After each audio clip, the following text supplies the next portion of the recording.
అందరికీ నమస్కారం. Welcome to my channel. ఈరోజు అక్టోబర్ 1వ తారీఖు ప్రతి పెన్షనర్ అలాగే ఉద్యోగులు పెన్షన్ కోసం జీతాల కోసం ఎదురు చూసే రోజు కాబట్టి దాని యొక్క స్టేటస్ ఎక్కడ వరకు వచ్చింది, ఈ కుబేర్కి చేరుకుందా లేదా పూర్తి సమాచారం ఈ వీడియోలో అందించడం జరుగుతుంది. ఇంకా ఎవరైనా మన వీడియోని లైక్ చేయకపోతే వెంటనే లైక్ చేసి సపోర్ట్ చేయండి. Thank you.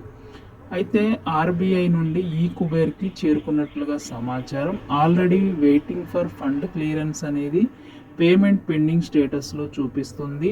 అంతేకాకుండా ఏ క్షణమైనా కూడా జీతాలు అకౌంట్లో పడే అవకాశం మెండుగా కనిపిస్తుంది. సాయంత్రానికి కానీ రేపటికి కానీ మీరు ఇక్కడ గమనిస్తున్నట్లయితే పేమెంట్ ఇన్ ప్రోగ్రెస్ బ్యాచ్ నెంబర్లు కూడా ఇవ్వడం జరిగింది. సో ఏ క్షణమైనా ప్రతి జిల్లాల్లో పడే అవకాశం మెండుగా కనిపిస్తుంది.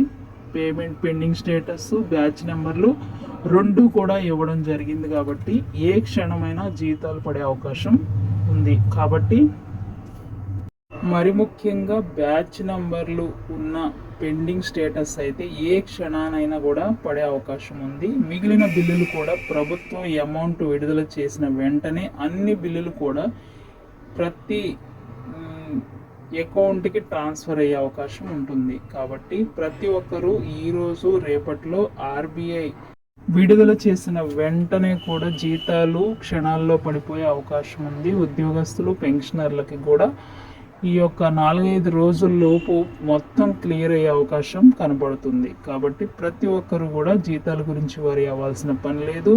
కూటమి ప్రభుత్వం ఇచ్చిన హామీ మేరకు 1, 2, 3 తారీఖుల్లో జీతాలు అయితే ప్రతి ఒక్కరికి 100% పడుతున్నాయి.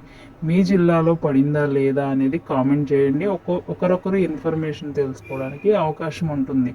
ఇప్పుడు వరకు వీడియో చూశారు కదా, ఇంకా లైక్ చేయకపోతే వెంటనే చేసేయండి. మరి థ్యాంక్ యూ.